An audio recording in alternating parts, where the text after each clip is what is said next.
soy Joanna Zielinska, soy la directora artística de la 5ª edición del Festival Transitio, que tiene como tema, como sabéis, biomediaciones. ¿Cuál es el significado de la palabra biomediaciones? Por un lado, encapsula la vida en su inherente dinamismo con los niveles ambiental, social y celular.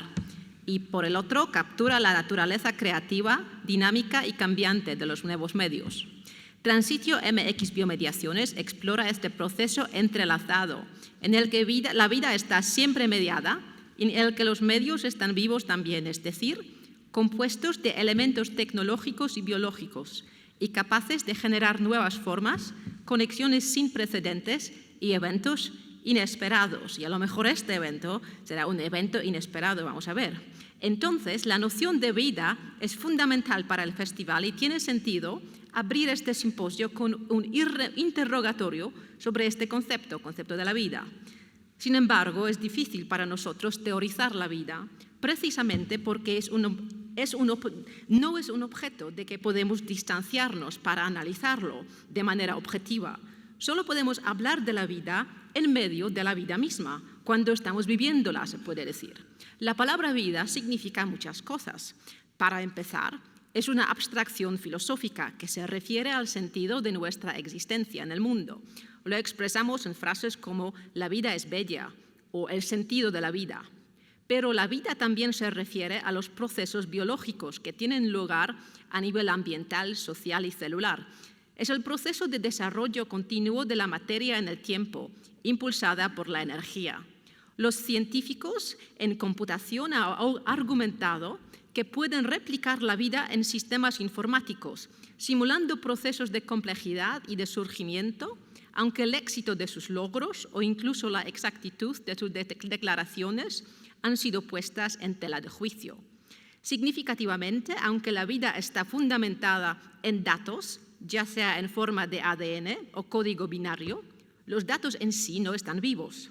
Para estar verdaderamente vivo, la vida siempre necesita un medio, como una célula, un organismo, un ser humano de carne y hueso o un cuerpo animal. Así como en el entorno en el que se encuentra, necesita agua, carbono o tal vez en el futuro sílico. La vida como tal, por tanto, no existe. Siempre está mediada por el lenguaje, la cultura, la tecnología y la biología. Además, podría decirse que la vida realmente pasa a primer plano cuando está en peligro. Pensamos en la vida en lugar de seguir viviéndola cuando se enfrenta a la perspectiva de la muerte. Puede ser la muerte de los individuos debido a una enfermedad, accidente o vejez, la muerte de los grupos étnicos o nacionales en las guerras y otras formas de conflicto armado, sino también de toda la población, ya se trate de los humanos y no humanos. La vida como la conocemos, por lo tanto, siempre está frente a la muerte y lleva consigo la sombra de la extinción. Las preguntas de la vida y la muerte, de aparición y desaparición, están íntimamente ligadas. Este binomio de la vida y la muerte es algo que la cultura mexicana entiende muy bien, tanto a nivel simbólico como político. Esta unión entre la vida y la muerte es también uno de los temas de nuestro festival.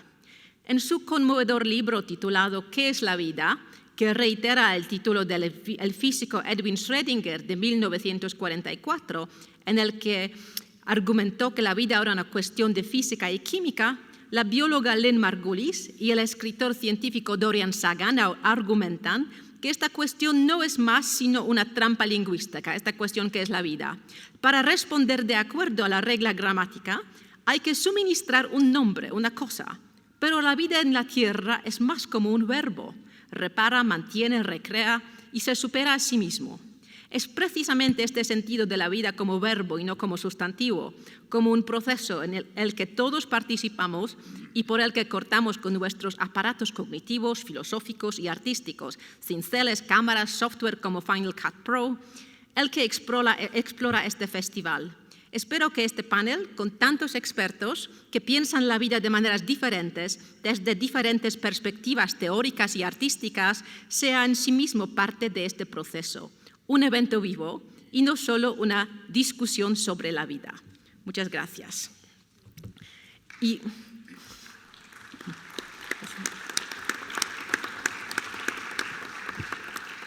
Ahora quería introducir a doctor Álvaro Rodríguez Tirado, que es el director del Centro Nacional de las Artes aquí. Estudió la licenciatura en Derecho en la UNAM y el doctorado en Filosofía en la Universidad de Oxford. Cuenta con amplia experiencia en el sector público y ha ocupado diversos cargos en la Secretaría de Relaciones Exteriores en ámbitos vinculados al comercio internacional y las inversiones extranjeras. Se ha empeñado como director general en la Oficina de Coordinación de la Presidencia de la República, como coordinador nacional en el Consejo Nacional para la Cultura y las Artes y como ministro en la Embajada de México en Washington. Y pues además es socio fundador de la consultoría Asesoría Estrategia Total. Actualmente, como he dicho, se desempeña como director general de CENART. Muchas gracias, Joana. Muy buenos días a todos ustedes.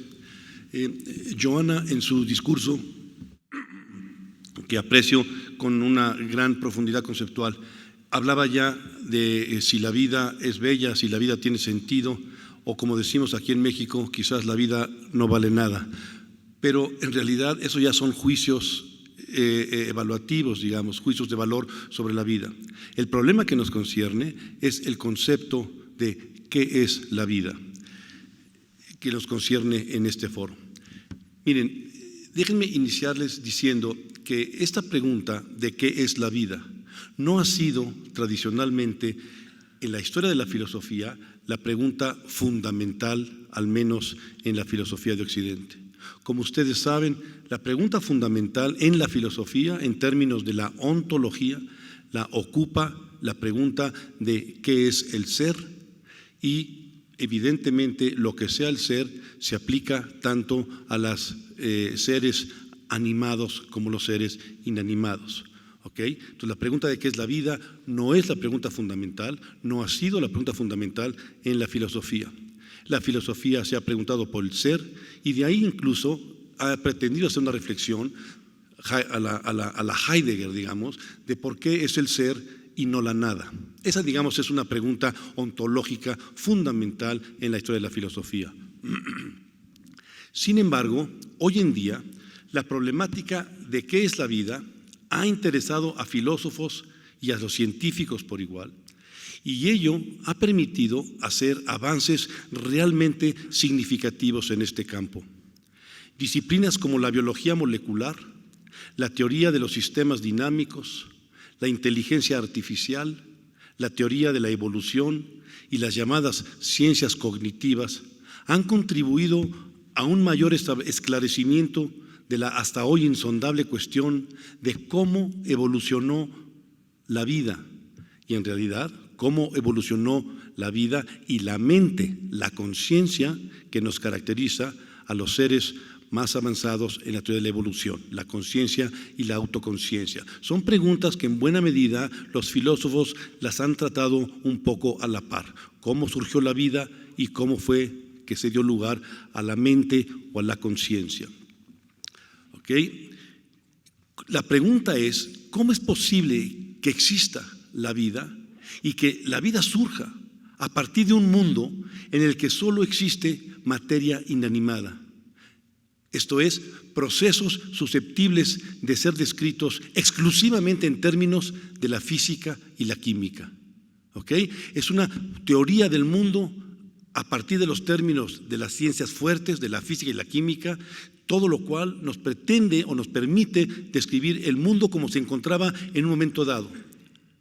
Y a partir de ahí tenemos que explicar cómo surgió la vida. El enfoque que me ha parecido más sólido y prometedor es el que se inspira en la teoría de los sistemas dinámicos. Esta teoría nos describe las operaciones de sistemas complejos que son autónomos, automantenibles, estables en el tiempo y resistentes a la tendencia hacia el desorden o la entropía de la que nos habla la segunda ley de la termodinámica.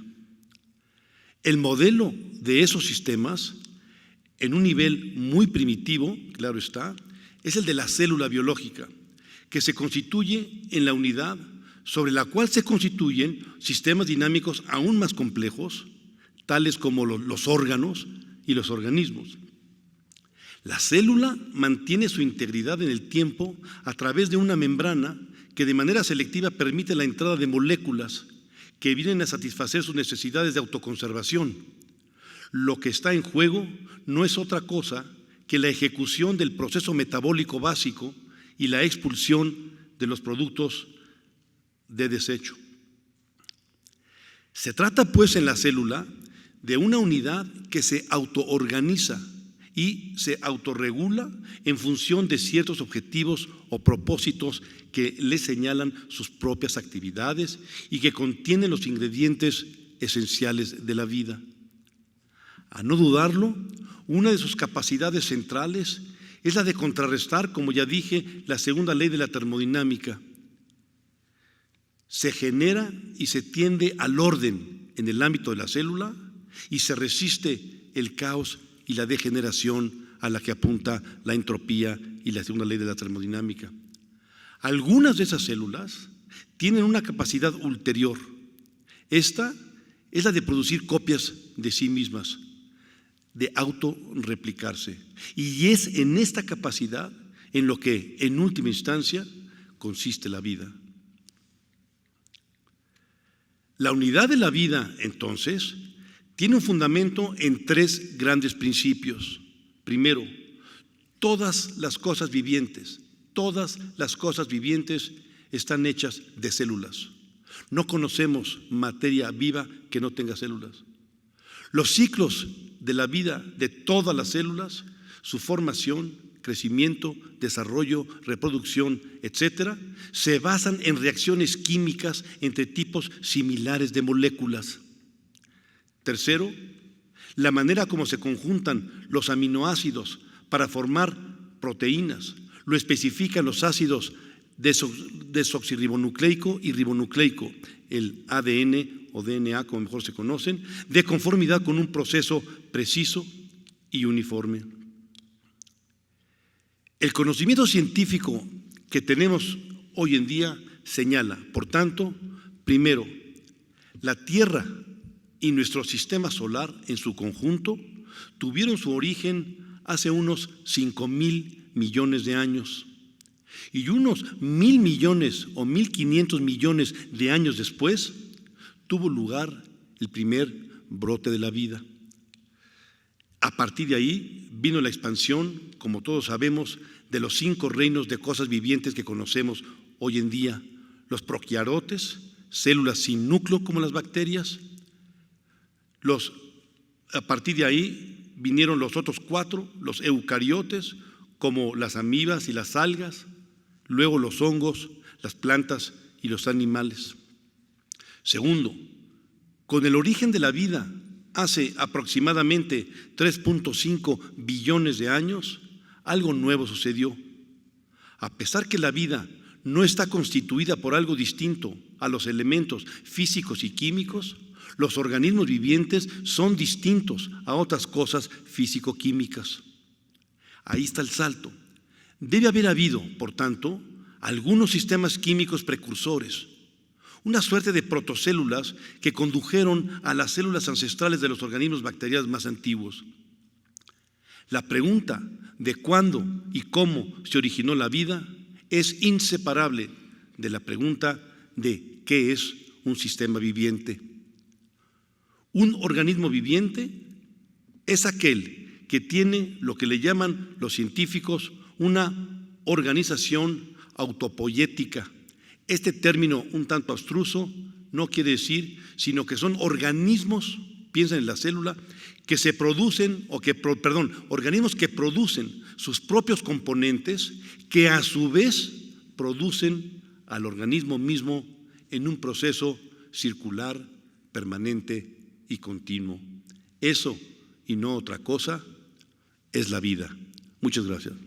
Muchas gracias.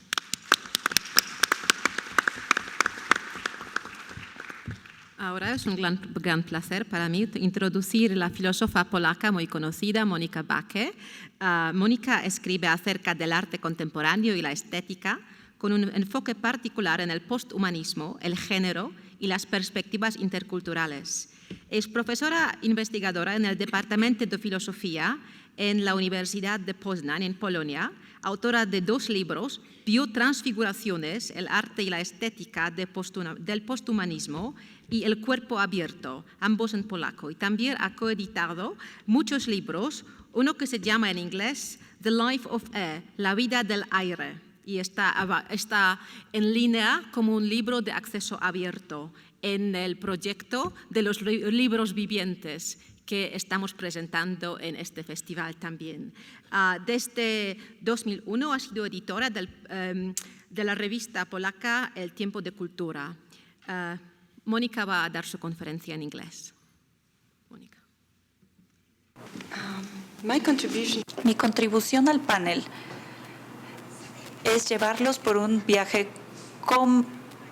conceptual en esta molécula de carbono.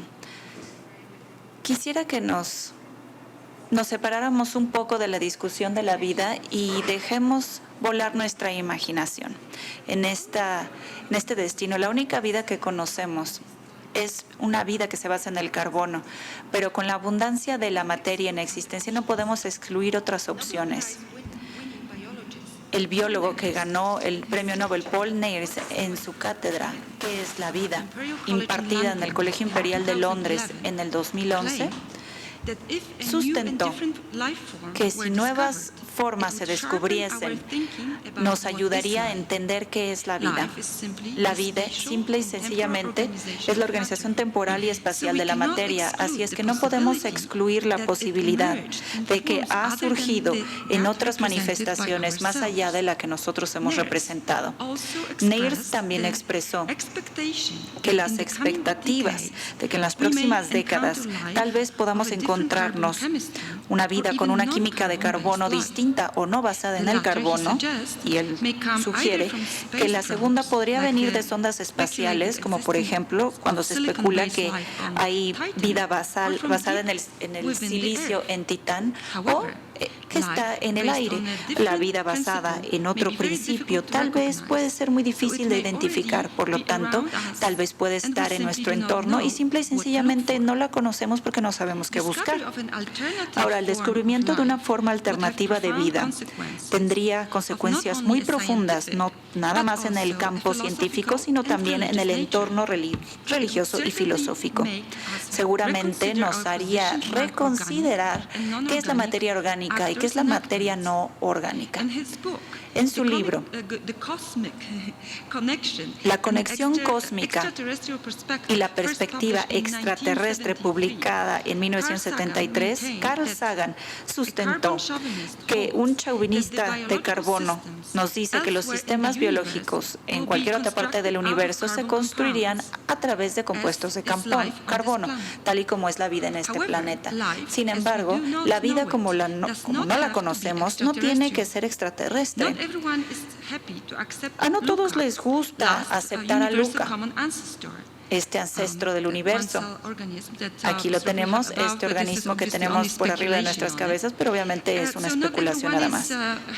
No todos les gusta aceptar que las manifestaciones de vida más primitivas son muy parecidas a las más avanzadas. Carol Cleveland y Shelley Copley sugieren que el chauvinismo del carbono también tiene que ver con la vida en nuestro planeta. Nos dicen que ya es momento de que el paradigma de la biología moderna se debilite un poco, que sustenta que toda la vida en el planeta comparte características biológicas y moleculares parecidas, y a que nos sugiere que la manera en la que podemos buscar la vida es a través de distintos componentes biológicos en comunidades microbianas. Nos dicen que no podemos excluir la posibilidad de lo que es una biosfera paralela, es decir, puede existir una biosfera paralela aquí y ahora. En otras palabras, y la cito, si la vida se originó más de una vez en la Tierra, pudo haber producido protoorganismos distintos a nivel molecular y de maneras muy fundamentales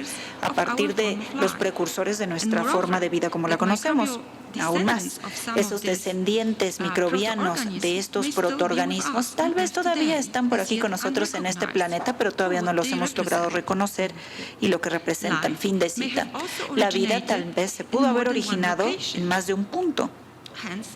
Por lo tanto, las contingencias químicas y físicas pudiesen haber sido distintas y hubieran dado pie a vida en otras manifestaciones en lugares donde a lo mejor no pudo haber prosperado la vida basada en el carbono. Y no están en competencia, sino que son distintas o posiblemente la vida que no conocemos puede estar en una relación simbiótica con la nuestra, pero todavía no la reconocemos como vida, como tal.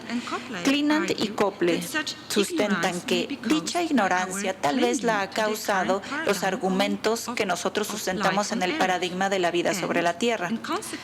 Y por lo tanto, como resultado, debido a estas limitantes de la tecnología moderna, no vamos más allá y nos hemos dedicado a buscar microbios paralelos. Pero a lo mejor si nos dedicáramos a esa búsqueda paralela nos daría una manera de entender la vida macroscópica de otra manera. Una vez más, no hay razón para creer que nosotros, las manifestaciones de la vida basada en el carbono, estamos solos en este mundo. Y esto atañe no nada más a la vida extraterrestre, sino todavía más importante, el hábitat en el que nosotros vivimos. Y para entender la vida y nuestra postura hacia el mundo, el descubrimiento de nuevas vidas serían sumamente importantes para poder describirlos en términos de su estructura a nivel de la ingeniería. Muchas gracias. Thank you, Mónica. Ahora tenemos a Rodrigo Alonso, quien es parte de nuestro equipo curatorial tan magnífico de este festival. Rodrigo viene de Argentina, es licenciado en Artes, especializado en arte contemporáneo y nuevos medios, es teórico e investigador en arte tecnológico y trabaja sobre temas de América Latina. Ha hecho diversas publicaciones sobre el tema y colabora regularmente en periódicos, revistas de arte y catálogos. Como curador independiente ha organizado exposiciones en importantes instituciones argentinas y extranjeras. Entre sus exposiciones recientes están Sistemas, Acciones y Procesos en Argentina, Situating No Lands en Estados Unidos, Afuera, Arte en Espacios Públicos en Argentina y muchas otras. En 2011 fue el curador del envío argentino al Bienal de Venecia. Es profesor en carreras de grado y posgrado en universidades en Argentina, Latinoamérica y Europa. Y también es jurado y asesor de concursos, premios y fundaciones internacionales. Rodrigo. Gracias, Joana. Bueno, buenos días a todos. Gracias por estar aquí en este domingo soleado, en el que uno desearía, digamos, estar en otro lugar. Y frente a esta pregunta sobre qué es la vida, básicamente lo que he tomado fue como una suerte de perspectiva en primera persona. Desde siempre me ha preocupado una pregunta perturbadora, de la que algo se ha dicho aquí, que escuché una vez en una clase de filosofía. ¿Por qué existe algo cuando podría no existir nada?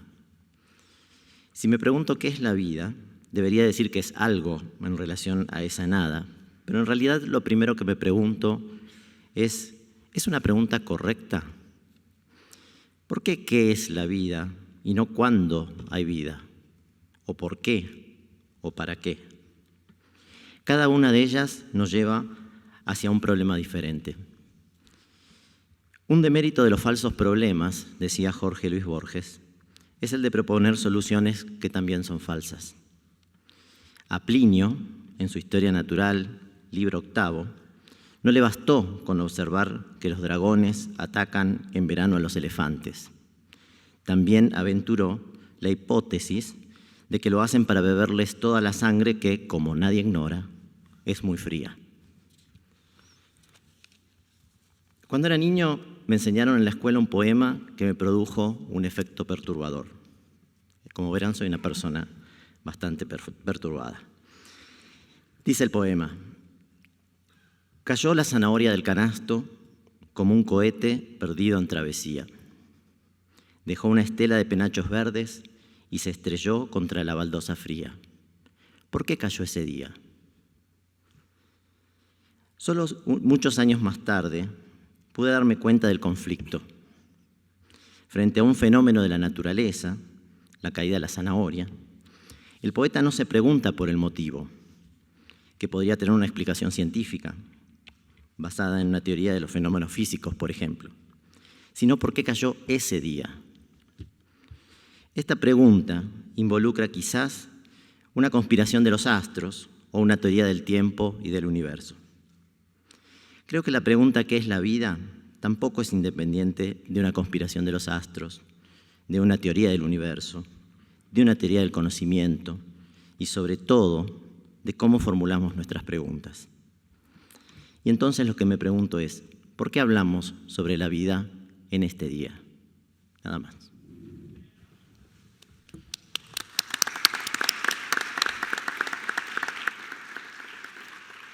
Muchas gracias, Rodrigo. Ahora quería introducir a José Luis Vera, que es antropólogo y doctor en filosofía de la ciencia. Ha desarrollado investigaciones sobre la evolución humana, la historia occidental del cuerpo y lo corpóreo y la historia de la antropología. Es autor de los libros El hombre escorzado y un estudio sobre el concepto del eslabón perdido en la evolución humana y las andanzas del caballero inexistente, reflexiones en torno al cuerpo y la antropología física. Actualmente es director de la Escuela Nacional de Antropología e Historia, presidente de la Academia Mexicana de Ciencias Antropológicas y miembro del Sistema Nacional de Investigadores. José Luis. Muchas gracias, buenos días. Bueno, ya se ve que la vida es un término polisémico que puede ser abordado desde muy diversas disciplinas y que tiene muy diversos significados, aunque algunos de los elementos me parece que vamos coincidiendo y se van concentrando ciertos elementos como compartidos en varios de los discursos. Al final, como digo, hay muchas posibilidades de definición y muchas disciplinas involucradas. La pregunta, como ya se mencionó hace un rato, tiene antecedente en el célebre y clásico libro de Schrödinger, que es la vida, y finalmente una disciplina, la biología, como encargada formalmente de definirla. Sin embargo, creo que no podemos reducir la vida a solo una condición que posibilite el surgimiento de formas de relación y significación y que tiene que ver finalmente también con nuestra existencia, a lo que llamamos nuestra vida. Es decir, podemos referirnos a la vida como fenómeno biológico, pero también hay una vida personal, hay una historia personal a la que nos referimos también como la vida. En este sentido, a mí me interesa desde la antropología pensar en la existencia humana en términos de que la vida humana se enmarca en esferas de complejidad distinta, que suponen, por un lado, en efecto, unas bases materiales, esta vida orgánica, pero que creo que no podemos reducir la existencia humana a esta vida orgánica, aunque sea condición de existencia. Tendremos que hablar de que hay una vida social, una vida sociocultural, tendría que definir en términos generales, y por supuesto en el contexto de esta vida sociocultural, una vida mental de los seres humanos, que por otro lado tendríamos que preguntarnos hacia el final si esta es una condición de identidad exclusiva de los seres humanos o es compartida por algunos otros organismos. No puedo dejar de mencionar el célebre trabajo de Popper, donde se habla de la propuesta de la emergencia o del surgimiento de diferentes niveles de complejidad de lo real, es decir, hay un mundo físico del cual no toda la materia se organiza generando una nueva complejidad a la que llamamos vida. De esta, no toda se organiza produciendo el surgimiento de un nivel de complejidad que llamamos vida social. En la vida social no toda la materia se organiza o no toda la vida social se organiza produciendo la emergencia o el surgimiento de una vida cultural, y esta supone entonces también la vida cultural, la emergencia de un último nivel, el mundo de lo mental, al que Popper llamaba un mundo en específico, como la mente humana y la emergencia de la mente humana, los productos de la mente humana como la ciencia y el arte. Al final hay que posicionarse. Me posiciono. La vida y la complejidad aparecida en cada nivel de organización es una propiedad emergente que surge como una propiedad derivada de la recursividad de los niveles inmediatos anteriores. Es decir, la vida surge por formas específicas de relación de la materia, y en cada nivel de complejidad del que vamos dando cuenta tendríamos que pensar que, por ejemplo, la vida cultural surge como propiedad emergente derivada de ciertas formas de relación social. En este sentido, la vida sociocultural y mental de los seres humanos es la propiedad emergente de formas específicas de relación entre los niveles inmediatos anteriores, es decir, es consecuencia de formas de relación específica de la vida orgánica en el primer caso y de formas de interacción de la vida cultural en el segundo caso. Cierro con dos preguntas que me parece que son importantes y que quien me antecedió un poco planteó la primera. No es solo importante definir la vida, sino cuándo surge. En este caso me pregunto cuándo surge la vida sociocultural humana como rasgo distintivo de nuestra existencia. Tendríamos que viajar en el tiempo hacia aproximadamente cerca de 2 millones de años. La emergencia de la vida cultural en el contexto de la vida de los seres humanos está asociada a transformaciones del entorno vía la elaboración de herramientas, en este caso de las primeras herramientas que nos tendríamos que desplazar hacia África hace aproximadamente 2 millones de años, que es cuando surgen las primeras evidencias de herramientas a través de las cuales se transforma intencionalmente el entorno. Y muy cercano probablemente a esta época, la emergencia del lenguaje articulado. No me meto en el surgimiento de la vida en el contexto de la psique humana, pero sospecho que tendríamos que pensar en que la cultura y el lenguaje posibilitaron a su vez la emergencia de una vida mental y una existencia simbólica. Y por último, ¿es la existencia humana la prueba del triunfo de lo posible sobre lo probable? ¿La vida sociocultural humana era un evento improbable en la historia de la vida o por el contrario se convierte en lo esperado en un determinado contexto de la vida? Que es la vieja pregunta del azar o la necesidad en el contexto, en este caso, de la emergencia de la existencia humana. En el contexto de la emergencia de la vida como propiedad recursiva de la materia, el surgimiento de la vida humana es una consecuencia lógica y esperable a su vez el contexto de la vida de los primates, en el contexto de la vida de los antropoides y en el contexto de la vida de los homínidos. Es decir, nosotros pertenecemos a una cierta familia taxonómica de los cuales somos hoy por hoy su único representante, pero que estuvo formada en algún momento por más de 25, cercano a 30 especies. Hoy por hoy somos la única. En ese contexto de una vida y de un contexto de los homínidos, creo yo que la vida humana, entendida como una vida con una dinámica sociocultural y una capacidad mental de simbolizar el mundo, de significar el mundo, era esperable. Aquí estamos, somos entonces la prueba de tal argumento. En realidad eso tampoco es claro. Tendríamos que pensar en cuáles son las evidencias, pero tendríamos que recordar que la ausencia de evidencias no es nunca evidencia de ausencia. Muchas gracias.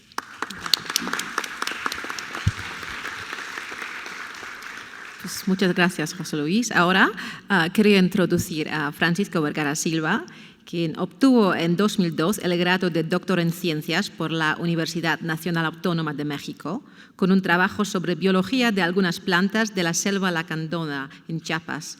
Ha realizado investigaciones postdoctoral en instituciones europeas y mexicanas y actualmente trabaja como investigador titular en el Instituto de Biología de la UNAM, participando aún en proyectos biológicos sobre flora mexicana. Además, desarrolla investigación en historiografía, epistemología, estudios sociales, incluyendo ética y política de la biología y de la antropología, con una óptica crítica respecto a la genómica y la bioinformática. Ha publicado artículos en inglés en revistas internacionales, así como en libros y revistas en español. Pertenece al Sistema Nacional de Investigadores y desde 1999 es miembro regular de la International Society for the History, Philosophy and Social Studies of Biology. Pues Francisco Vergara Silva. Muchas gracias, Joana. También le quería agradecer a Gabriela por haberme invitado a esta mesa que inicia el simposio y que promete ser sumamente interesante.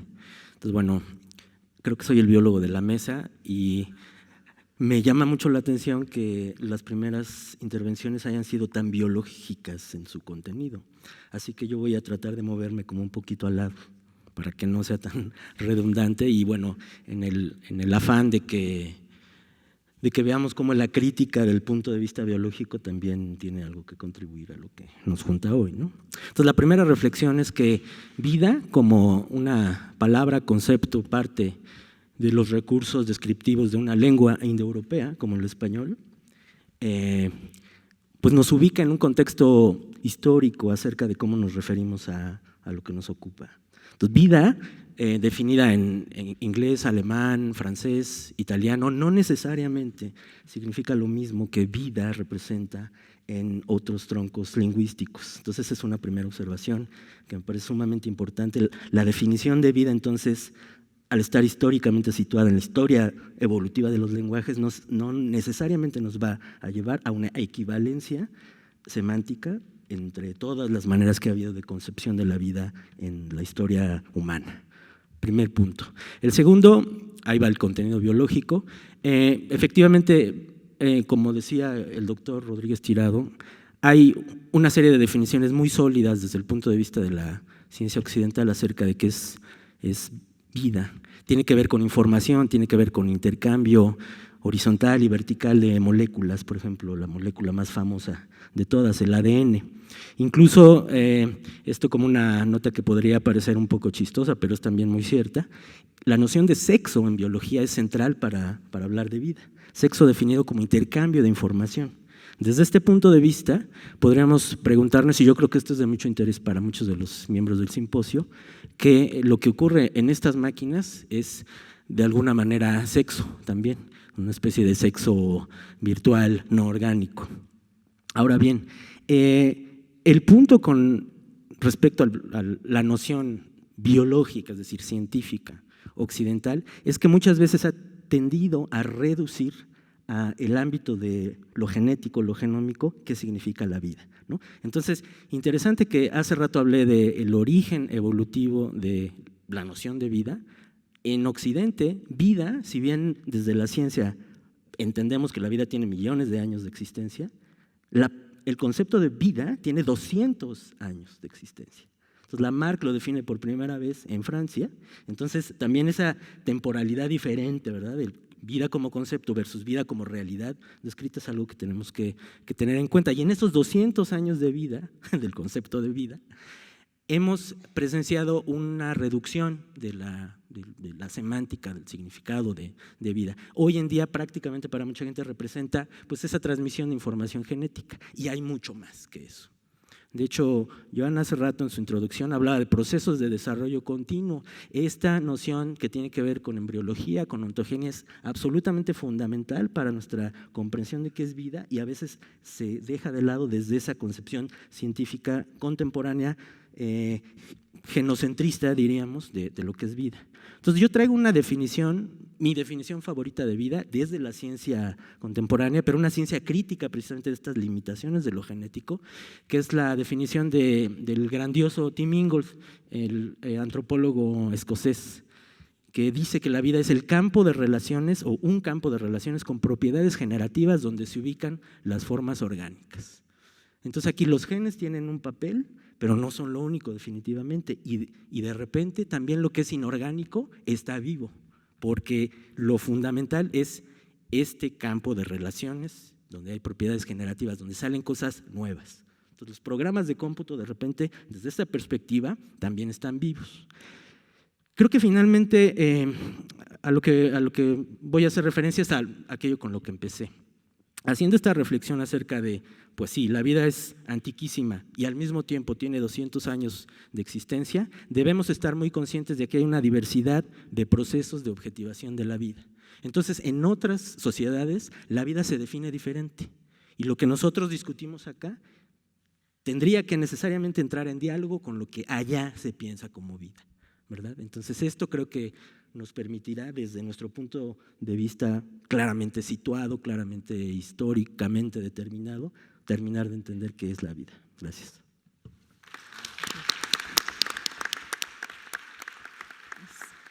Muchas gracias, Francisco.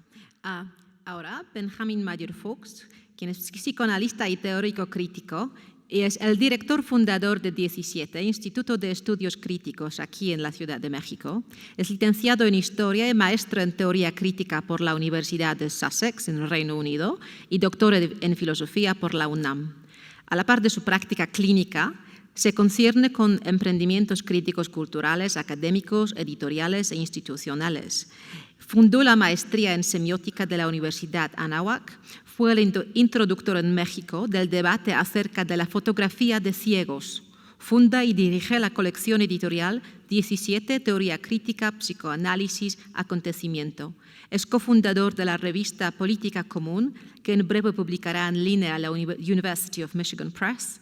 Sus escritos acerca de cuestiones psicoanalíticas, filosóficas, históricas y artísticas han sido publicados en español, inglés, italiano, francés y portugués. Benjamín. Muchas gracias.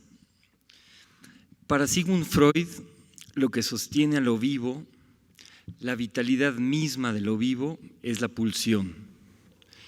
¿Pero en qué consiste la pulsión? Dice Freud, en algún momento, por una intervención de fuerzas que todavía nos resulta inimaginable, se suscitaron en la materia inanimada las propiedades de la vida. La tensión así generada en el material hasta entonces inanimado pugnó por nivelarse. Así nació la pulsión, la de regresar a lo inanimado.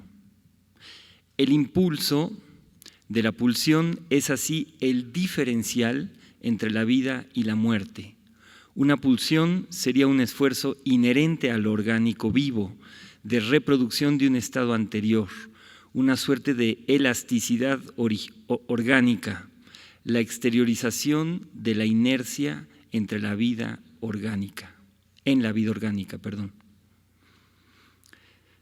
Una pulsión sería un esfuerzo inherente al orgánico vivo de reproducción de un estado anterior, una suerte de elasticidad orgánica, la exteriorización de la inercia en la vida orgánica. Lo inanimado estuvo ahí antes que lo vivo y la meta de toda vida es, por consiguiente, la muerte. Esto conlleva paradojas. Aunque en los seres vivos nos hemos habituado a ver la pulsión como el factor del cambio y del desarrollo, ahora nos vemos obligados a reconocer en ella lo contrario, la expresión de la naturaleza conservadora del ser vivo. La vocación de la pulsión, vitalidad misma de lo vivo, es la muerte.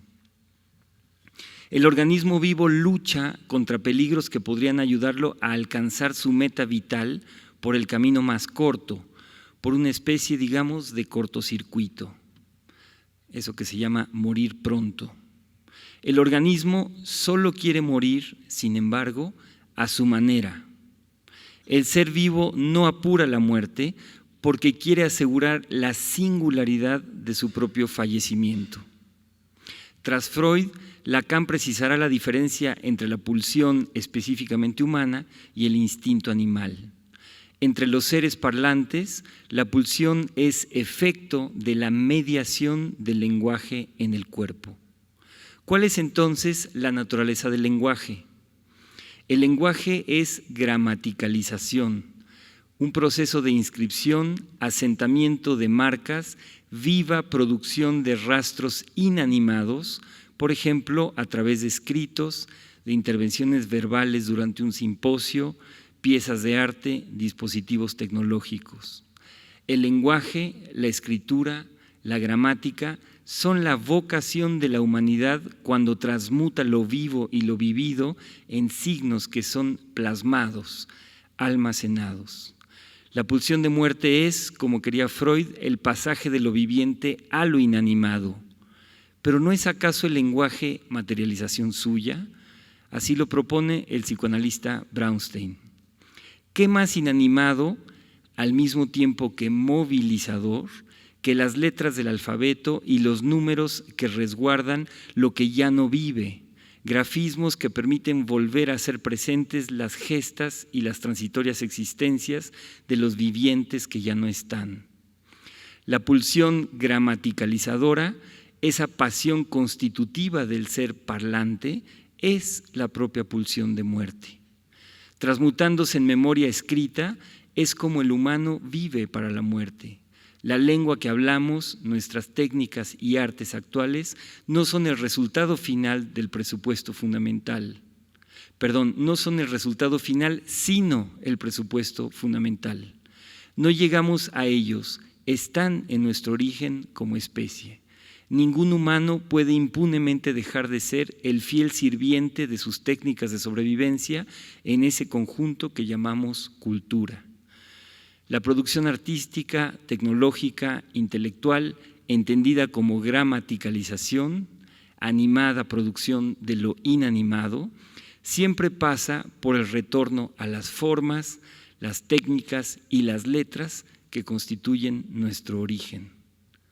El organismo solo quiere morir a su manera. Singularización de la creación para singularizar la vida, para singularizar la muerte. La buena creación, la buena muerte, la buena vida. Y quizá también, a partir de una mención anterior en esta mesa, el buen sexo. Muchas gracias.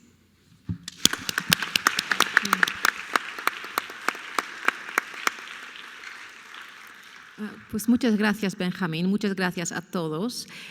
Yo quería proponer que tengamos la discusión ahora en inglés para respetar a nuestros huéspedes no hispanohablantes.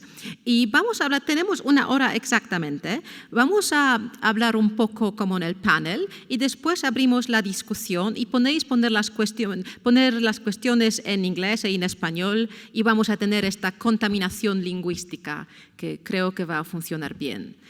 So I wanted to thank the panel Muy bien, very much quería once again agradecerle al for panel presenting una vez so más por interesting, presentar conceptos, positions posiciones on tan life, interesantes mediations sobre la of life. vida o And it's mediaciones particularly interesting de la to misma. hear Es interesante scientists talking escuchar a about los culture, científicos philosophers hablar talking sobre about la biology, cultura, and los all these filósofos kinds of hablar de la biología, todo este tipo de contaminaciones intelectuales que nos han presentado.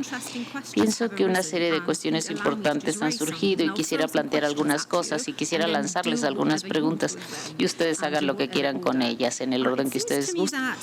Me parece que todos estamos teniendo problemas con esta cuestión. ¿Qué es la vida? Esta pregunta es lo absurdo, la imposibilidad de contestar esta pregunta, especialmente si la respuesta es que tenemos que dar una respuesta muy fija. Podemos nosotros estar merodeando en este asunto y podemos empezar a ver este proceso desde arriba hacia abajo, como veas, pero es una definición, si le podemos llamar decir que está surgiendo, es muy relacional. Estamos hablando de la vida como verbo, como proceso o como un conjunto de relaciones, que es exactamente lo que es este término biomediaciones. Esto se encapsula un sentido de relacionalidad.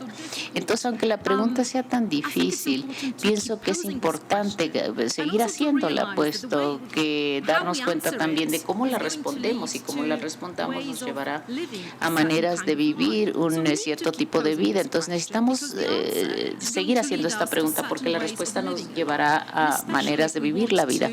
Y especialmente si queremos hacer la pregunta de una buena vida, ¿qué significa vivir una buena vida? ¿Qué significa tomar responsabilidad de la vida? ¿Qué podemos hacer con la vida y qué puede la vida hacer con nosotros? Y entonces sería muy bueno que pudiéramos hacer y volver a hacer esta pregunta dentro del contexto de este Festival de Arte, porque hay realmente muchos artistas, muchos de los cuales presentaron ayer en los paneles, muchos de ellos estarán presentando en persona o no en persona, pero a través de la exhibición, y están haciendo y volviendo a hacer esta pregunta en sus obras de manera muy imaginativa. Entonces podemos ver que esta pregunta es un reto artístico y podemos aprender de los artistas también como un tipo de tarea o capacidad de reimaginar lo obvio, reimaginar lo establecido. Entonces podemos ver esta pregunta como una provocación para continuar reimaginando la vida, para pensar de una vida mejor, para imaginar la vida en la manera que actualmente la estamos viviendo hoy por hoy y pensar también de una vida mejor. Entonces quisiera hacer esta pregunta al panel que está surgiendo de todas las presentaciones que ustedes acaban de hacer. ¿Hay algo singular sobre la vida humana? No necesariamente espero una respuesta definitiva, pero juguemos con ello un momento. Una segunda pregunta, la relación entre la biología y la cultura, o la naturaleza y la cultura.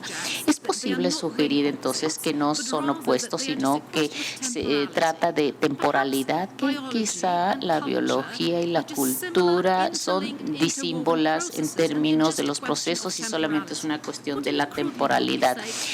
Dicho de otras palabras, la cultura es un poco más corta que la biología, que está tomando menos tiempo, es decir, que estamos hablando de la misma escala de tiempo, que solamente está un poco más encogida cuando le damos un conjunto de articulaciones o conjunto de procesos que estamos llamando cultura. Bien, entonces hay algo único sobre la vida humana, que es la relación entre la naturaleza y la cultura. ¿Es solo una cuestión de temporalidad? ¿Se oponen una a la otra o están relacionadas? Sí, muchas gracias, Joana. Pienso que tú has realmente colocado el dedo sobre la llaga, por así decirlo, cuando hablamos de la vida. Pero al hacer esta pregunta dentro del contexto de un festival de arte o lo que sea, pienso que debemos restringir el tema de nuestra discusión. Si no, no vamos a llegar muy lejos de lo que ya de hecho hemos dicho. Si empezamos a hablar de qué hace una buena vida o una vida que valga la pena ser vivida, ese es el paradigma de la pregunta filosófica, y esto nos lleva entonces a una esfera totalmente diferente en nuestra discusión, es decir, nos llevaría hasta la moralidad, por a la moral, el significado de la vida, etcétera. Pero pienso que cuanto más profundo escarbamos en estas cosas, bueno, entonces llegamos a donde empezamos esta discusión. Para poder restringir, sin embargo, nuestra atención al tema que estamos tratando, es decir, ¿qué es la vida? Es lo que estamos tratando. Entonces discutamos un poco sobre qué es la vida y luego nos podemos sumergir en esta discusión enorme de lo que estaba diciendo que se necesita para que sea una buena vida, una vida artística o lo que sea. Pienso que, según yo, realmente tenemos que resistir la tentación. Yo tuve que resistir la tentación de lanzarme estas reflexiones o pensamientos sobre qué hace que la vida valga la pena vivirla, cuando apareció el lenguaje y la sociedad y la cultura. Todas estas preguntas, por supuesto, son muy pertinentes, pero me parece, cuando me pidieron, ¿por qué no vienes y vas a ser parte de este tema de dónde está la vida? ¿Qué es la vida? En algún punto debemos tener que dar las condiciones necesarias para determinar qué es el contenido de la vida. ¿Cuál es el concepto de la vida? Ya lo hemos hecho, si lo hemos podido hacer, mucho más allá de todos los esquemas de hecho que ya se han propuesto aquí. Este es otro asunto. Pero necesitamos poder hacerlo, y si lo hacemos desde el punto de vista científico, por ejemplo, si lo hacemos desde el punto de vista científico-filosófico, bueno, también es otro asunto. Pero para mí es algo bastante burocrático determinar, bueno, pero tú estás diciendo esto como filósofo o lo estás diciendo como científico. ¿A quién le importa en realidad? Siempre y cuando yo pueda presentar una buena definición, pueda yo dar la evidencia de lo que es la vida y de qué trata la vida. Eso sería mi primer comentario. Luego quisiera decir algo sobre el chauvinismo y todo lo demás. Muy bien. Quisiera estar en desacuerdo con usted, si me lo permite. Quisiera señalar, referirme a Paul Nurse, que ya cité, y me gusta mucho la idea que él expresó en la misma conferencia que ya mencioné. Dice que de hecho estamos en una crisis profunda en términos de tratar de contestar qué es la vida en la biología. Y dice no solamente lo que ya se dijo aquí, no lo voy a repetir, sino también dijo que quizá en la biología ahora estamos esperando un cambio de paradigmas, o necesitamos esta transformación de paradigmas, este viraje en paradigmas que tiene mucho que ver con lo que la física pasó hace unos 100 años, desde las newtonianas y a la relatividad. Entonces, ¿por qué es importante? Porque quizá la vida es tan compleja que no podemos tratar de explicarla en términos cotidianos, sino que estamos tratando de hacer eso. Obviamente seguimos tratando de hacerlo, pero quizá necesitamos hacer este viraje lingüístico, como ya lo mencioné, como la física lo hizo, que ya no de hecho son términos cotidianos que puedan explicar las complejidades de, digamos, ese alcance desde ese ángulo. Sí, quisiera contestar, nunca jamás dije yo que debemos poder dar una definición de la vida en términos cotidianos. Por supuesto que eso jamás lo vamos a poder hacer, y a mí me parece que la vida de hecho puede enfocarse, abordarse desde un punto de vista científico, y no estoy diciendo incluso que podamos reducir el tipo de lenguaje de un nivel a otro nivel, pero por supuesto debemos hablar de aminoácidos para hablar de todas esas cosas de una manera, ¿no es en términos cotidianos. Jamás vamos a poder reducir nuestro lenguaje sobre la vida. Decimos tantas cosas de la vida por razones obvias y no todo lo que logramos decir ese nivel va a poderse decirse el otro nivel de términos científicos, es decir, con los términos que nos ha proporcionado la ciencia, pero la ciencia sí debe poder proporcionarnos las condiciones iniciales para determinar cuando estamos enfrentando la vida o no le estamos enfrentando la vida. Entonces, por ejemplo, estamos listos para empezar a considerar lo que filósofos llamamos los provocadores, y podría ser esto una vida. La vida es necesariamente un vínculo, tiene un vínculo con aminoácidos o con el chauvinismo de carbono que usted mencionó. De alguna manera lo que estamos haciendo es usar el concepto de la vida para definir términos funcionales. Entonces lo que vemos, decimos, por ejemplo, si la vida, cuando uno define la vida en términos funcionales, decimos la vida puede realizarse en materia orgánica, en el cerebro, pero también se puede realizar en otros mundos posibles, en otras materias, en una materia diferente. Y esto es exactamente el mismo argumento que tiene que ver con la conciencia. La conciencia aquí se realiza a través de algo que sucede en la corteza cerebral, pero también puede suceder, por ejemplo, como Francisco dijo, en programas muy complicados, como él lo dijo. Si uno trata de jugar ajedrez, por ejemplo, y la computadora le gana uno el juego de ajedrez, hay algo en la computadora que nos permite decir entonces que está pensando, y está pensando muchísimo y muchísimo mejor que nosotros, de hecho. Y entonces la pregunta será si ese pensamiento es posible con la conciencia o si estamos nosotros peleando con la computadora y la computadora está consciente, es la que está consciente, quiero decir. Entonces tenemos todas estas cosas que se relacionan, que se van mano a mano, digamos, de una manera muy profunda, y no es fácil determinar. Son estructuras conceptuales difíciles de determinar, lo que estoy tratando de decir, y luego ya le cedo el micrófono. Es que si definimos la vida en términos entonces formales, podemos entonces hablar sobre las cuestiones sobre la vida. Por ejemplo, se puede realizar de manera diferente de la manera en que se realiza en nuestro mundo.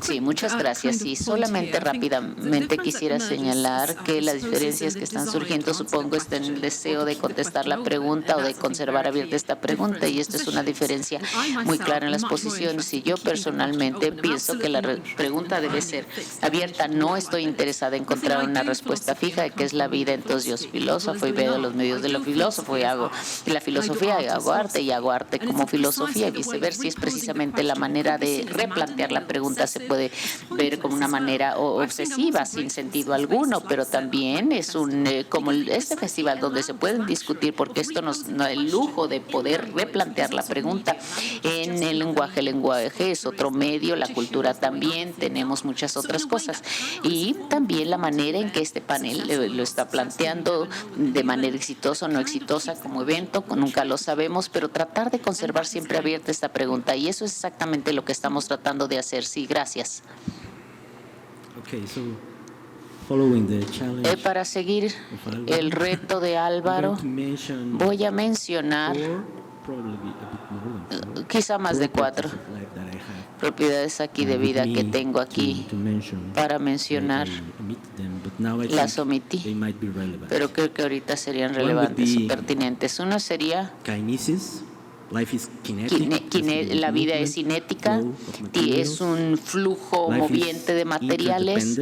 La vida es interdependiente, la vida que se da entre dos entidades, y estas dos entidades necesitan que vivan para definir la interdependencia de este flujo, para justificar que estamos hablando de algo que es viviente, que está vivo, y la vida es contextual. Entonces estas dos entidades pueden estar interactuando en un lugar, pero quizá las interacciones de algún tipo están en un ambiente, en un entorno, son diferentes en un ambiente y en el otro, y la vida es empírica, es decir, siempre habrá flujo de cosas y nunca podremos entonces definir una de las entidades como solamente un tipo de cosa que está viva y la otra lo mismo.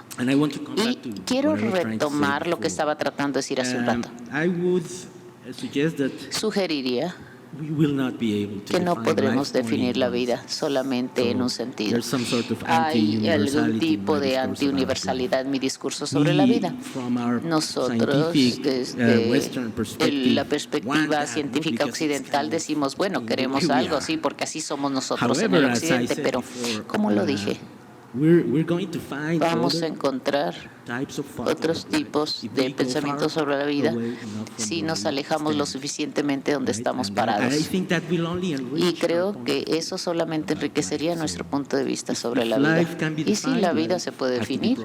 La vida tiene que ser propiedades. Estas son las propiedades que yo quisiera plantear para la discusión aquí. Gracias. ¿Alguien más quisiera participar en esta parte de nuestras deliberaciones? Quisiera regresar a tu pregunta original. Una de tus preguntas originales, ¿es única, es singular la vida? Porque no hemos llegado a este punto. A ver, quisiera quizá contestar de esa manera, es decir, obviamente los humanos somos una especie. Yo pienso que todas las vidas son únicas y singulares, como otras, como las vidas de otras especies. Y Margulis, ya lo mencionamos aquí, y Sagan también, ya lo mencionamos, Dorian. Entonces, con lo que ellos dicen, pienso que todos los organismos que están actualmente en la superficie de la planeta han evolucionado. Todos venimos de Luca, ¿verdad? Y esto es algo que ya mencioné, al menos mi muy personal punto de vista. Yo creo que no que debemos hacer jerarquías. Me quiero alejar mucho. Obviamente estamos hablando de la conciencia y todas estas cosas, pero eso es diferente, porque diferentes organismos y diferentes especies tienen sus propias características o rasgos específicos. Y para contestar la pregunta, ¿la vida humana es única, es singular? Sí, tal como otras vidas también lo son. Pienso que Mónica y yo estamos aquí para estar en desacuerdo entre nosotros.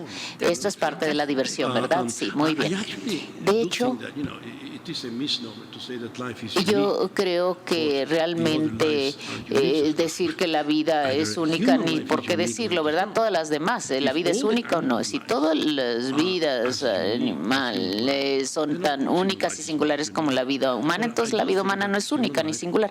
Pero pienso que la vida humana sí es singular, es única, frente, digamos, todas las demás formas de vida. ¿Por qué? Por razones muy obvias. Nosotros, dado la corteza cerebral que tenemos, hemos evolucionado mucho más que cualquier otra forma de vida que hasta ahora conocemos. Y, de hecho, hay una manera de comprobarlo. Es una relación simétrica en términos del entendimiento de la relación. Podemos entender todas las formas de la vida, pero las demás formas de la vida no nos pueden entender a nosotros. Podemos predecir las cosas, podemos entender las cosas, tenemos la ciencia, tenemos todas las matemáticas con nosotros y, por supuesto, tenemos el lenguaje también. Y todos los sistemas de comunicación, todos los aves, no tiene todo esto de manera, no tiene nada que ver con el lenguaje tal y como nosotros lo conocemos. El lenguaje humano tiene una estructura recursiva, como Chomsky lo pudo comprobar, y eso de hecho nos hace extremadamente únicos y singulares.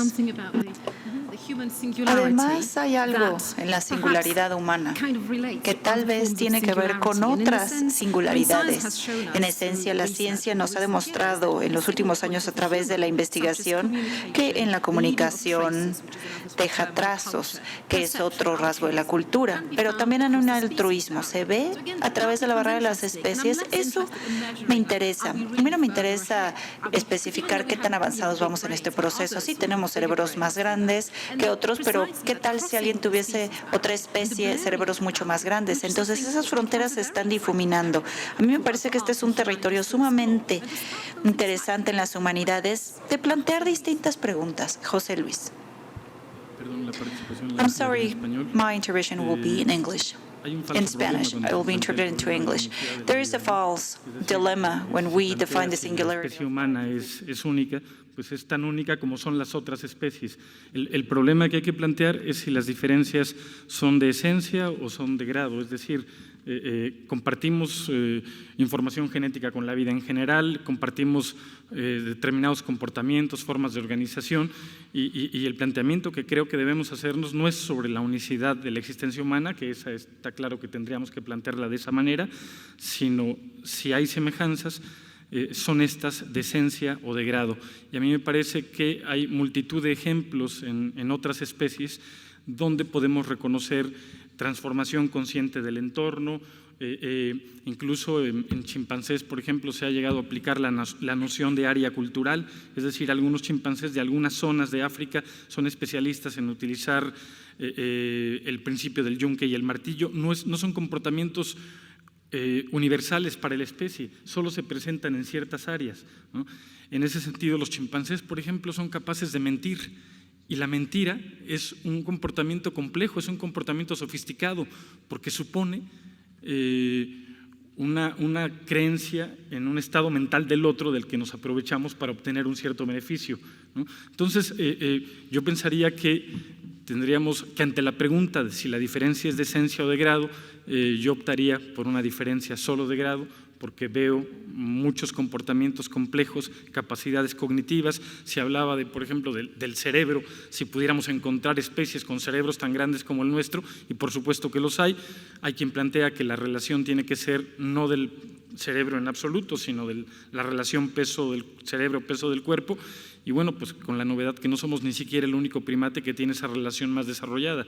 Nosotros tenemos una relación de 1 a 60, es decir, una unidad de peso del cerebro por 60 unidades de peso, es decir, 1 kilo de cerebro por 60 kilogramos de peso, pero hay monos americanos que tienen una relación de 1/14, por ejemplo. Digo, al final, estos son datos, pero que se enmarcan en el contexto de una cierta creencia sobre la naturaleza humana, y ahí retomaría lo que dijo Paco hace un rato.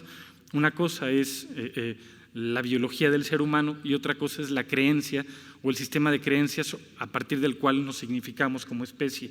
Y en ese sentido yo estaría con Foucault, cuando Foucault dice que el ser humano no tiene ni 2 siglos de existencia en términos de cómo lo pensamos. Dice algo así como es un simple pliegue en nuestro saber y seguramente desaparecerá en el momento en que encontremos una nueva forma. Lo que nos muestra la historia es que las fronteras que delimitan lo humano se han movido a lo largo de la historia, constriñéndose y ensanchándose. Pero mira, yo sí quisiera hacer un comentario respecto a lo de el carácter único. O sea, cuando decimos que es unique en inglés, quiere decir como que se distingue de todo el resto, que tiene notas distintivas que las distinguen de todo el resto. No que sea la única forma de vida, obviamente, no que sea la única forma de vida consciente, y la conciencia puede ser un predicado de grado, una relación de grado. Hay seres menos conscientes y más conscientes hasta llegar al Homo sapiens, que tiene la conciencia y la autoconciencia. En ese sentido, cuando yo afirmo y defiendo que es única, es el sentido de que tiene algo que la hace distintiva de absolutamente todas las otras formas de vida en el planeta. Todas. Tenemos algo que no tienen el resto de las formas de vida. En ese sentido la hace única. Ahora, lo que tú dices, y me parece muy importante, que los cambios son de grado, eso no tengo la menor duda. Esa es exactamente la enseñanza de lo que es finalmente un algoritmo, que es la teoría de Darwin, por medio de la selección natural, y todos los cambios ahí son cambios graduales en millones y millones y millones de años. Por supuesto que yo no quisiera ver un tipo de salto cualitativo de especies inferiores en la evolución a que de repente aparezca el Homo sapiens con una suerte de rayo de luz de no sé dónde. Eso obviamente no lo acepto, y por tanto el avance y el progreso de la especie y de las especies en general es un avance de grado y no esencialista como tú lo pusiste. Just wanted to make a quick point about the piece of art. Un punto de vista que tenemos en la Galería Central que se llama Private Cinema de Rachel Mayer, y es una pieza muy interesante que habla precisamente de lo que José Luis Vera nos describe. Vayan a ver esta pieza, está en la Galería Central. ¿Hay algún otro comentario proveniente del panel al respecto de esta pregunta o abrimos el micrófono? ¿Comentarios? Yo voy a decir algo, pero también I have to say something I'd rather. Me va a costar. Me vienen muchas cosas a la cabeza en relación a las discusiones. Recién, por ejemplo, en relación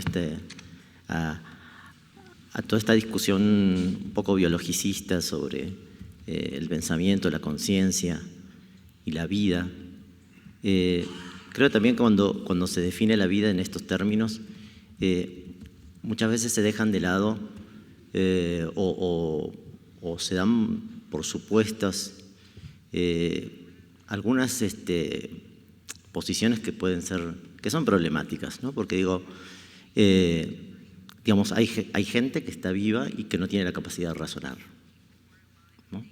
Y hay gente que está viva y que no tiene la capacidad de pensar, que no tiene conciencia. Las campañas abortistas se hacen en nombre de definir en qué momento hay vida, y muchos definen la vida en el momento de la concepción, cuando todavía no hay ni mente, ni idea, ni pensamiento, ni cultura, ¿no? Es decir, entonces, toda esta discusión sobre la vida basada en el pensamiento, en la conciencia, de alguna manera también está dando cuenta de un posicionamiento que en realidad es un posicionamiento ideológico más que un posicionamiento científico, ¿no? Que pretende ser científico, pero que en el fondo es ideológico.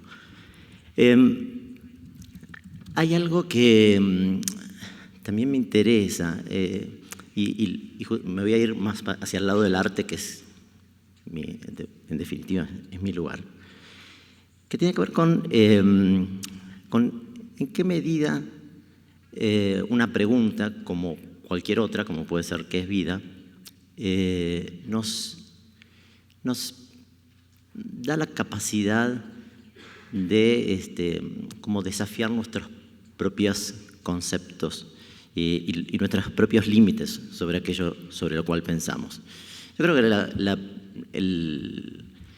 digamos, la falla fundamental de la pregunta sobre qué es vida es que uno necesita tener una definición de vida para poder responderla, ¿no? Es decir, uno tiene que tener una definición previa para poder identificar qué es vida, ¿no?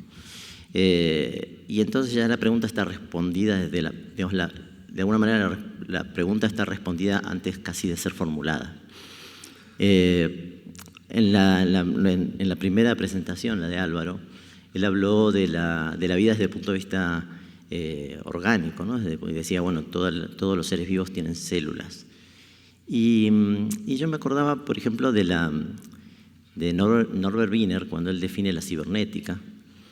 Y a Norbert Wiener le interesaba la comunicación, entonces él define que un organismo está vivo cuando es capaz de emitir y recibir mensajes, ¿no?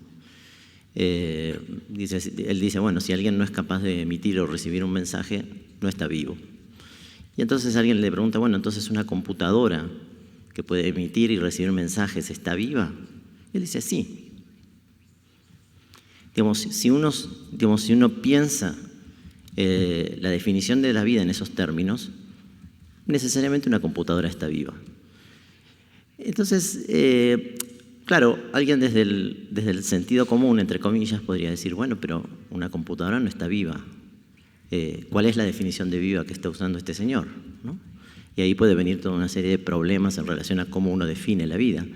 Pero si lo pienso desde el punto de vista del arte, en el arte muchas veces lo que sucede es que cuando aparece algo disruptivo, uno no se pone como a juzgar esto es o esto no es, sino que uno en todo caso lo que se pregunta es en qué medida está dispuesto a ampliar su concepto de lo artístico para hacer ingresar algo que nos pone en ese lugar disruptivo y conflictivo y perturbador, como hablaba antes. Es decir, lo que yo pienso a veces es hasta qué punto estamos dispuestos a abrir nuestro concepto de la vida para incorporar toda una serie de fenómenos que suceden a nuestro alrededor y que parecerían que no entraran en nuestro concepto, en nuestra concepción de la vida, pero quizás lo son, ¿no? Es decir, y en eso hay como justamente en eso lo que hay es una barrera como del pensamiento, hay una barrera ideológica, hay una barrera del tiempo, ¿no? Hay una barrera de que solamente podemos pensar en un contexto de pensamiento, ¿no? Y eso es finalmente lo que creo yo que define lo que para nosotros es la vida. No es tanto, digamos, una serie de características que nosotros podamos ver en algún fenómeno, en algún objeto, en alguna situación, en algo que se nos presenta, sino más bien, digamos, cuáles son las limitaciones que nosotros tenemos para pensar un concepto tan complejo como es el concepto de la vida. Gracias. Benjamín, una última palabra del panel antes de que abramos. Well, I was thinking about Pues yo pensaba, ¿por qué la pregunta ¿qué es la vida? Es una pregunta tan cargada y una pregunta que genera tanta tensión y tanto debate en el término de la energía que se le pone a este debate. Pienso que a final de cuentas estamos hablando de una pregunta como la que tú hiciste referencia, Joan, al principio. Es una pregunta que no se va a poder contestar como tal.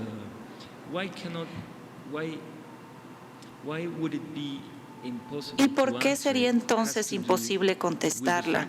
¿Por qué tiene que ver con el ser en la vida? Es al final una pregunta que nos lleva al origen de la vida.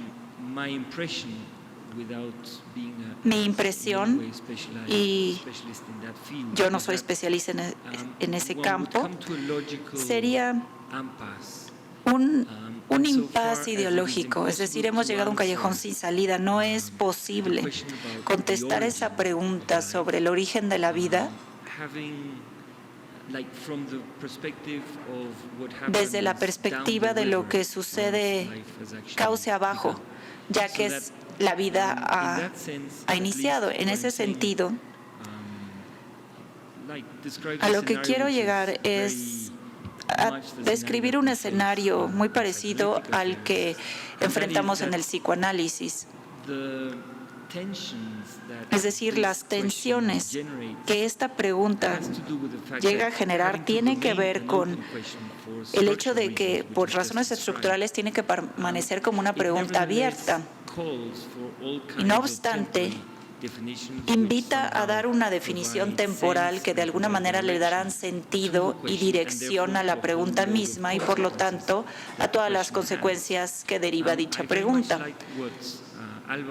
A mí me gustó lo que dijo Álvaro al principio. Él hizo la diferencia entre una pregunta insistente en la filosofía sobre el ser y la diferencia entre después de hablar del ser y después preguntarse sobre la vida.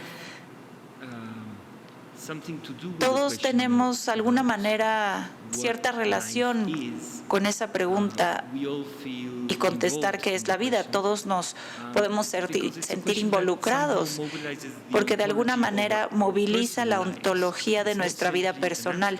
No estamos hablando de una pregunta abstracta, sino que tiene que ver con nosotros.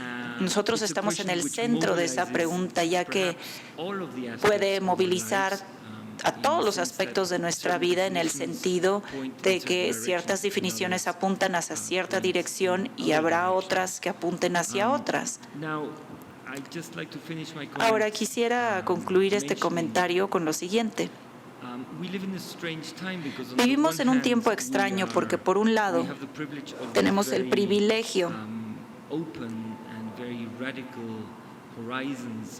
de estar en las fronteras de la ciencia. Hay muchos retos, pero a manera cotidiana, todas las preguntas que se plantean están limitadas y dan la impresión de ser preguntas cada vez más fragmentadas y restringidas, a diferencia de otras épocas y momentos culturales y sociales. Y por lo tanto, me parece que estamos transitando de una apertura radical, que tiene que ver con por qué esta pregunta tiene que permanecer abierta para que siga teniendo sentido como pregunta, y por el otro, podría decirlo, estamos viviendo una sobrecarga salvaje de los sentidos que trata de definir a la vida en términos cotidianos. Estamos transitando entre estos dos escenarios. Pues muchas gracias a todos, a los conferencistas tan extraordinarios por una discusión tan viva Y pues el arte es algo que nos hace sentirnos vivos, ¿no?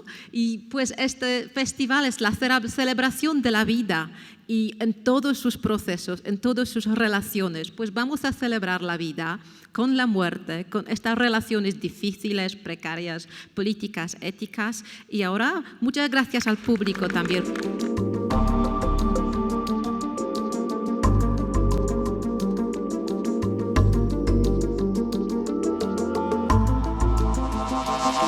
Thank you.